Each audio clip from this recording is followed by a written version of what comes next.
So hi friends, welcome to another new class in distributed system. So ఇవాళ మన topic ఏంటంటే architectural styles in distributed system. ఇందులో మొత్తం 4 different styles ఉంటాయి.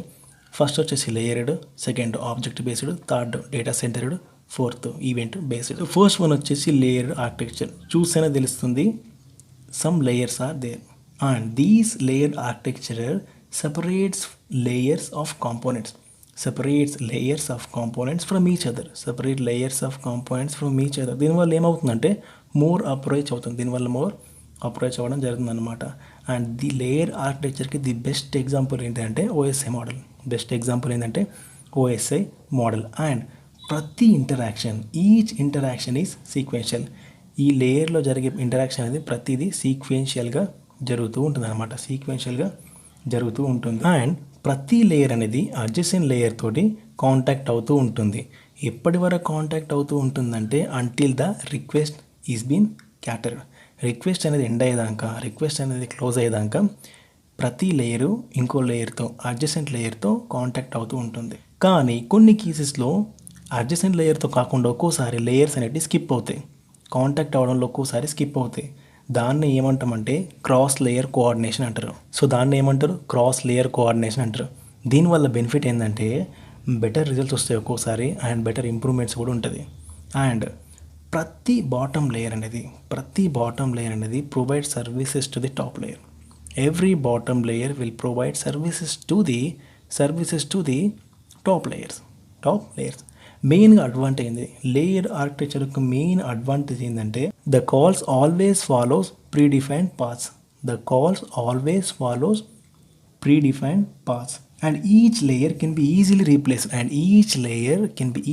Replaced or modified without affecting the entire system.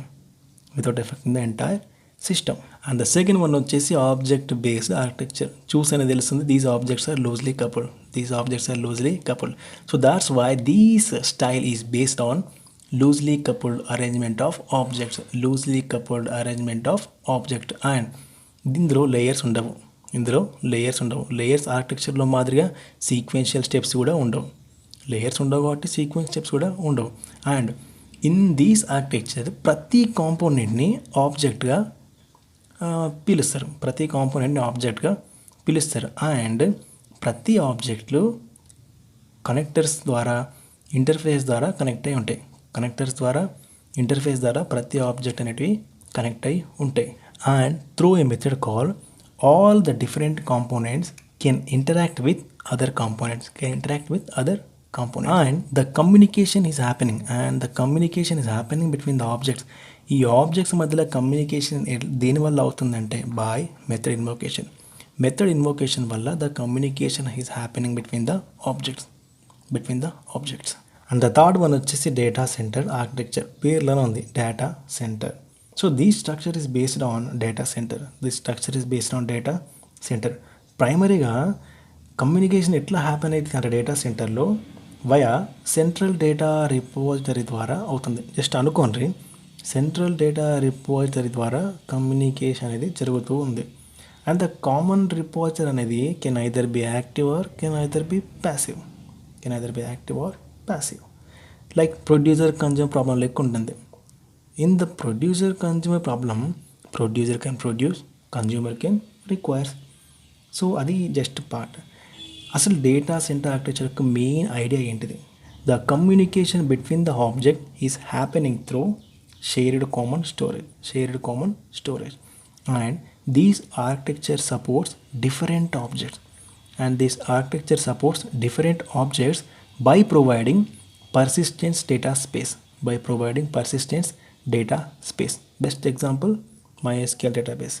And all the information of the nodes యొక్క ప్రతి information అనేది ఈ పర్సిస్టెన్స్ డేటా స్పేస్లో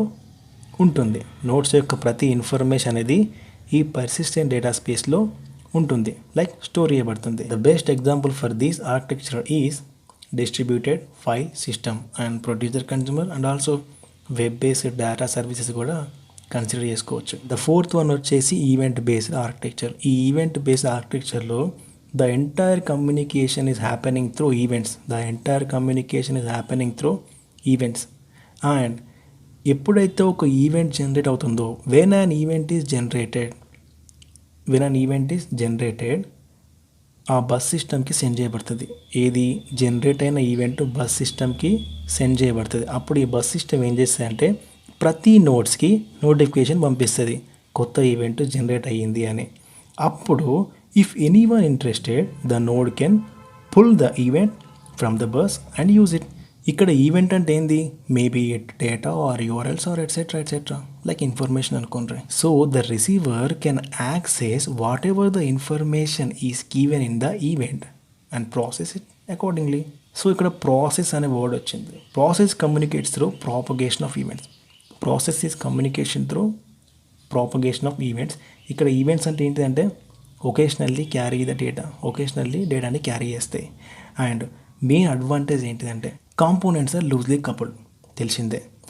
and it is easy to add or remove or modify components in the system or without affecting the entire system. మనం ఈజీగా కాంపోనెంట్స్ని add చేసుకోవచ్చు, remove చేసుకోవచ్చు, మోడిఫై చేసుకోవచ్చు, రైట్. బెస్ట్ ఎగ్జాంపుల్ ఏంటిదంటే publisher, subscriber system, enterprise server bus చెప్పుకోవచ్చు. ఇట్లా major advantage ఏంటంటే ఈవెంట్ బేస్డ్ ఆర్కిటెక్చర్ యొక్క మెయిన్ అడ్వాంటేజ్ ఏంటంటే హెటిరోజీనియస్ కాంపోనెంట్స్, ఒక్కదానితో ఒకటి సంబంధమే ఉంటుంది. Heterogeneous components can contact with the bus through any communication protocol. A communication protocol అయినా యూజ్ చేసుకొని మనం ఈవెంట్ బస్ తోటి కాంటాక్ట్ కావచ్చు. So that is the best thing in event based architecture. So thank you for watching.